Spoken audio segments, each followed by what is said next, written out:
दोस्तों आज की वीडियो रिक्वेस्टेड वीडियो है। मेरे पास बहुत सारे कमेंट आते हैं कि हमारे गुलाब के पौधे पर ना तो कलियां बनती है और ना ही फूल खिलते हैं। तो आज मैं आपको बताऊंगी अभी अक्टूबर में आपको कौन से ऐसे ज़रूरी काम करने हैं और कौन सी ऐसी खाद डालनी है जिसके इस्तेमाल करते ही आपका गुलाब का पौधा फूलों से भर जाएगा। क्योंकि अक्टूबर का महीना गुलाब के पौधे के लिए बहुत ही ज़रूरी टाइम होता है। इस टाइम पर अगर हम ये काम कर लेते तो पूरी सर्दी हमारा जो प्लांट है वो फूलों से भर जाएगा। तो कौन सी खाद और किस तरीके से हम अपने पौधे में इस्तेमाल करने हैं दोस्तों आगे वीडियो में बताने वाली हूँ। तो वीडियो स्टार्ट करते हैं। नमस्कार दोस्तों आप मेरे प्लांट पर देख रहे हैं हर एक ब्रांच पर कितनी सारी कलियां बनी हुई। मैं आपको हर एक ब्रांच दिखा रही हूँ और गुच्छों में कलियां बनी हुई है। इतनी कलियां बनी हुई है, पूरा प्लांट कलियों से भरा हुआ है। तो मैं ऐसा कौन सा खाद डालती हूँ इस टाइम पर और कौन से ऐसे काम करती हूँ जिससे मेरे प्लांट पर इतनी सारी कलियां बनी हुई, कितने सारे फूल खिले हुए, बड़े बड़े साइज के फूल खिले, ताकि आप भी अपने पौधों से इतनी ढेर सारी कलियां और फूल ले सके। दोस्तों आप देख सकते हैं किस तरह से फूलों का साइज आप देख सकते हैं, कितने बड़े बड़े साइज के फूल खिले हुए हैं। कलियां आप देख सकते हैं कितनी ढेरों की मात्रा में कलियां बनी हुई है। तो अब भी ऐसे कौन से ज़रूरी काम करने ताकि हमारे आपके प्लांट पर भी ढेर सारी कलियां बने दोस्तों और फूल खिले।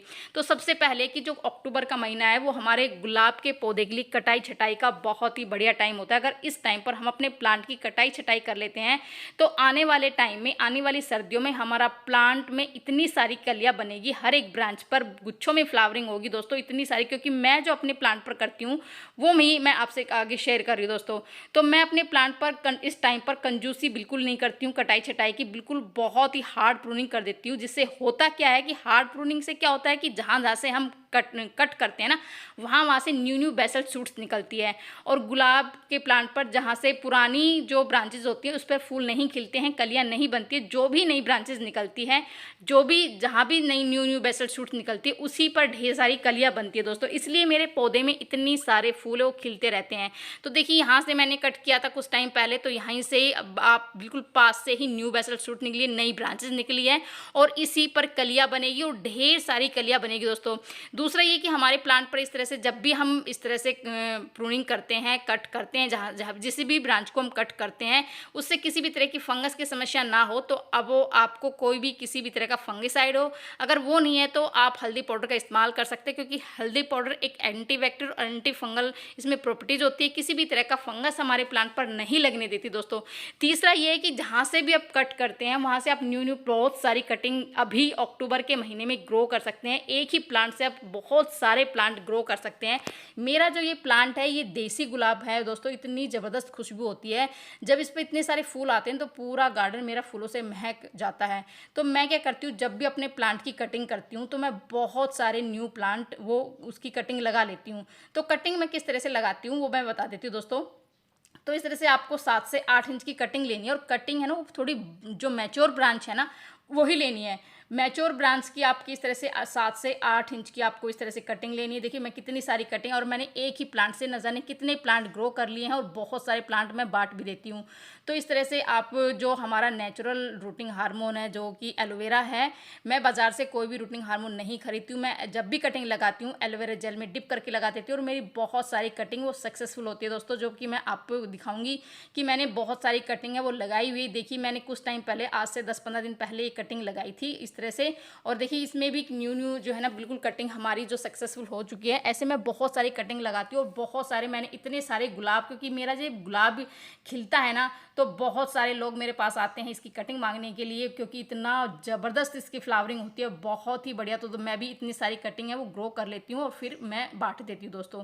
इसके बाद दोस्तों हमें इस टाइम पर अपने प्लांट की गुड़ाई ज़रूर करनी है, क्योंकि लगातार बारिश की वजह से हमारे प्लांट की मिट्टी काफ़ी सख्त हो जाती है, जिससे हमारे प्लांट में जो है ना वो हवा प्रॉपर जड़ों तक नहीं पहुंच पाती है। जड़ों में लगातार नमी के कारण फंगस की समस्या हो जाती है। तो अगर हम इस टाइम पर अपने प्लांट की अच्छे से गुड़ाई कर देंगे, जिससे सूर्य का प्रकाश प्लांट की जड़ों तक पहुंचेगा, हवा जड़ों तक पहुंचेगी, जिससे हमारे प्लांट की जो जड़ें हैं वो रीएक्टिवेट होगी, मतलब उसमें एक बहुत ही बढ़िया वो ग्रोथ अच्छे से पकड़ेगी और प्लांट है वो बहुत ही अच्छे से ग्रो करेगा। और जो भी हम खाद डालेंगे उसका पूरा न्यूट्रिशन हमारे प्लांट की जड़ों तक पहुंचेगा।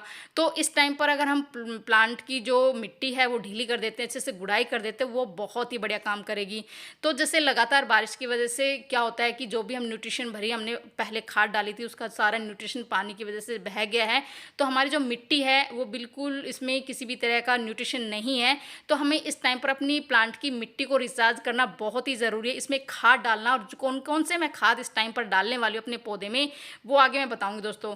तो कुछ मिट्टी मैंने प्लांट की निकाल ली है, गमले से निकाल ली है, और अब हमें जो बिल्कुल बढ़िया मिट्टी हम थोड़ी सी इसमें डालेंगे, जिसमें मैंने सबसे पहले मिट्टी में नहीं डालूंगी, खाद ही डालूंगी। तो सबसे पहले मैंने ली हुई गोबर की सड़ी हुई खाद। आप इसकी जगह वर्मी कंपोस्ट भी ले सकते हैं दोस्तों। इसमें वो सारे न्यूट्रिशन होते हैं जो हमारे प्लांट के लिए चाहिए होते हैं, बहुत सारे ये पोषक तत्वों से भरपूर होते हैं दोस्तों। जो सड़ी हुई गोबर, हाँ बस पुरानी गोबर की खाद होनी चाहिए, बहुत पुरानी होनी चाहिए, 1.5 से 2 साल पुरानी खाद वो होनी चाहिए, वो बहुत ही बढ़िया होती है। दूसरी चीज़ जो इसमें मैं डाल रही हूँ वो सरसों की खली है। सरसों की खली हमारे प्लांट के लिए इस टाइम पर बहुत ही बढ़िया अमृत का काम करेगी। अगर आपके प्लांट, आप चाहते हैं कि पूरी सर्दी आपका प्लांट फूलों से भरा रहे, तो आप ये NPK से भरपूर, जिसमें बहुत सारे नाइट्रोजन, पोटेशियम, फास्फोरस बहुत सारे हैं, और इसके अलावा बहुत सारे माइक्रो न्यूट्रिशन है जो कि हमारे प्लांट के लिए चाहिए होता है। दूसरा चीज़ उसमें मैं इसमें कैल्शियम डाल रही हूँ। आप इसमें चूना डाल सकते हैं या फिर जो चौक आता है वो डाल सकते हैं। मैं चूने का इस्तेमाल कर रही हूँ। चूना क्या होता है कि कैल्शियम की कमी को पूरा करेगा। हमारे प्लांट में कैल्शियम की कमी से क्या होता है कि तना बिल्कुल बेजान सा हो जाता है, पत्तियाँ पीली पड़नी शुरू हो जाती है उसमें, और फ्लावरिंग नहीं होती है। तो अगर हम इस तरह से अभी इस टाइम पर अपने प्लांट में कैल्शियम डाल देते हैं, जिससे हमारे प्लांट का जो तना है वो काफ़ी ज़्यादा मजबूत होगा, जड़ें मजबूत होगी, और इसमें बहुत ही अच्छे से फ्लावरिंग होगी।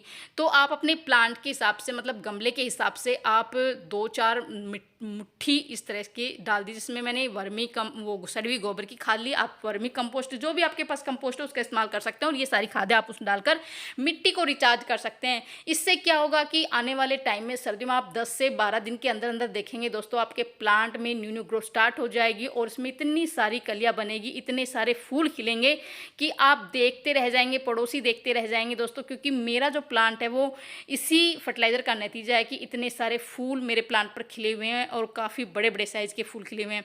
दूसरी जो मैं खाद डालूंगी, इसमें लिक्विड खाद मैं डालने वाली हूँ इस टाइम पर, जो कि मैंने ऑलरेडी बनाई हुई है।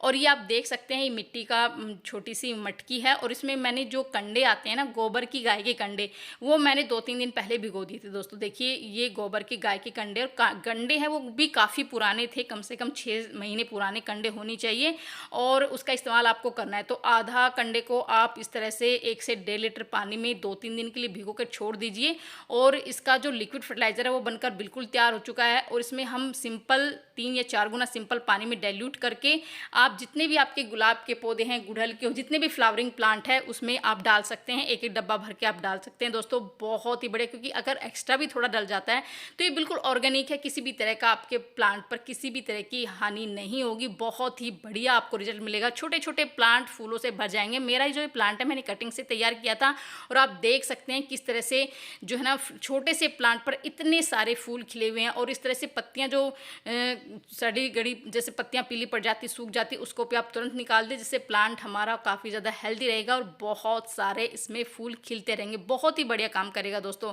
और उसमें जैसे हमारे प्लांट पर फंगस की समस्या आ जाती है, काले काले कीड़े लग जाते हैं, तो उसके लिए आप क्या कर सकते हैं, इसमें आप जो हमारा खाने वाला सोडा होता है ना, आप उसका चुटकी भर वो डाल दीजिए 1 लीटर पानी में। और कोई भी आप शैम्पू ले सकते हैं, या इस तरह से हैंड वॉश जो हमारा डेटॉल का आता है उससे 2-4 बूंदे आप वो ले लीजिए। ये बहुत ही बढ़िया काम करेगा। जैसे हमारे प्लांट की पत्तियां बिल्कुल ऐसी हो जाती है, बिल्कुल रूखी रूखी हो जाती है, फंगस की समस्या हमारे पौधे पर जाती है, डाईबैक की प्रॉब्लम हमारे प्लांट पर आ जाती है, और उसमें आप 5 से 6 बूंदे आप नीम ऑयल की डालकर इस तरह से अच्छे से मिक्स करके आप स्प्रे बोतल में भरकर आप अपने जितने भी आपके गुलाब के प्लांट है सब पर आप स्प्रे कर दीजिए। इससे बहुत ही बढ़िया रिजल्ट मिलेगा। किसी भी तरह की फंगस की, डाईबैक की प्रॉब्लम आपके प्लांट पर है वो बिल्कुल ख़त्म हो जाएगी, और छोटे छोटे प्लांट आपके फूलों से भर जाएंगे दोस्तों। मैंने बहुत सारे प्लांट है वो कटिंग से ही तैयार किए, क्योंकि मैं नर्सरी से बहुत कम प्लांट खरीदती हूँ। बहुत सारे प्लांट है वो कटिंग से तैयार कर लेती हूँ, और बहुत सारे बांट भी देती हूँ। गुलाब के तो मैंने इतने सारे प्लांट तैयार कर लिए हैं दोस्तों, क्योंकि मेरा ये देसी गुलाब है और इसकी ज़बरदस्त खुशबू होती है, और इसमें फ्लावरिंग होती है, तो बहुत सारे लोग मेरे पास इस तरह से मांगने आ जाते हैं। तो इस तरह से आप भी अपने गुलाब के पौधे को फूलों से भर सकते हैं। तो कैसी लगी जानकारी, पसंद है शेयर करो।